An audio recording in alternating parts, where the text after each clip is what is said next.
Hello everyone and welcome to episode 27 of my Azur Lane Beginner's Guide series. And today we will discuss fleet tech points, a mechanic or a part of this game that is kind of not really brought up too often in the game itself, but it is actually very important if you want to do all the big number damages that you're seeing in YouTube videos, which you're trying to copy with all the same fleet and the same gear, and you're way off the damage and you're like, why am I not doing enough damage? It's probably because you don't have the fleet tech for it. So let's get into it. That's not where it is. So fleet tech is not really that hard to understand, but it can be a bit confusing when you see the holy shit, look at all these things, man, what the fuck they do? Like it can be confusing, but let me simplify it. Now if you want to read up on it, I mean, yeah, you can do that, but I'm gonna just keep it simple here. So it's split into faction and fleet. Now faction is you get a ship from a certain faction, you get points. You limit break that ship, basically get it to maximum stars. You get more points. You level 120 that ship, I repeat, level 120, not 125. You get even more points. Now you go from level 1 to level 9 with those points from Eagle Union, Royal Navy, Sakura Empire, Ironblood. The other factions are not here yet. And what that does is give you bonus stats. That's it. That's what it does. It gives you bonus stats. 7 aviation, HP, torpedo, firepower. Yeah. And these bonuses don't just apply to the faction itself, it actually applies to all of the ships. So even including your meta ships, for example, which are not really in, these normal factions, they're kind of out there. Get it?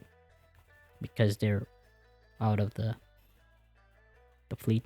Okay, that bad joke. Anyways, oh no, not here.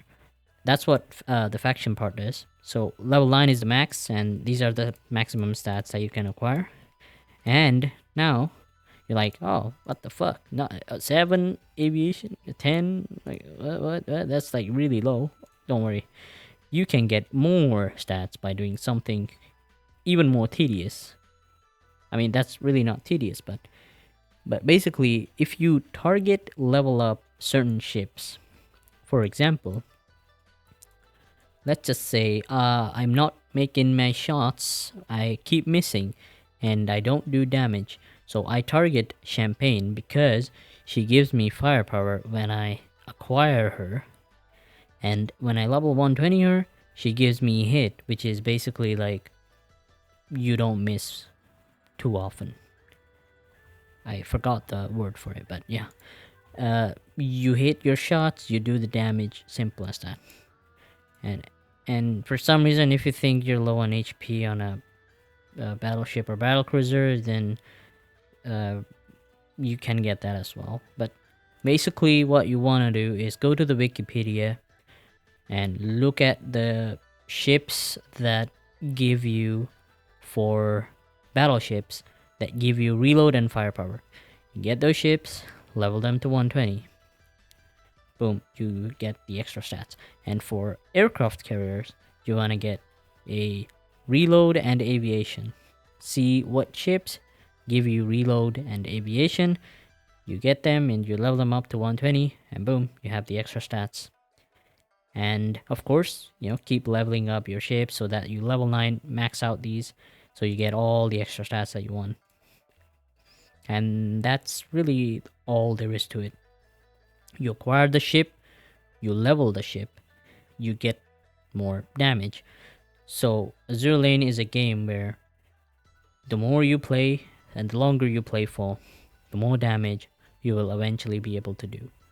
And surprisingly enough, once you get all the firepower stats and all the reload stats, which is possible, I'm almost there, you will pretty much achieve the highest damage that you are able to do at that present time, because they add new ships which give more firepower and more aviation and whatnot.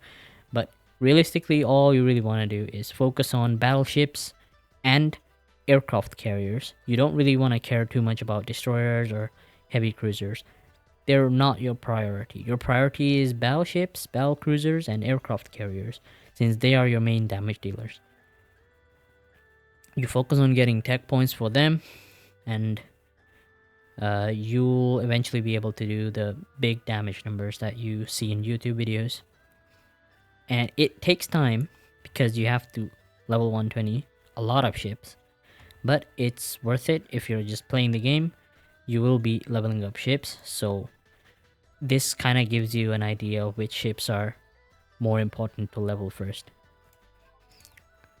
Alright, thanks for watching, as this is all there is really to it, and I'll see you all next week. Goodbye.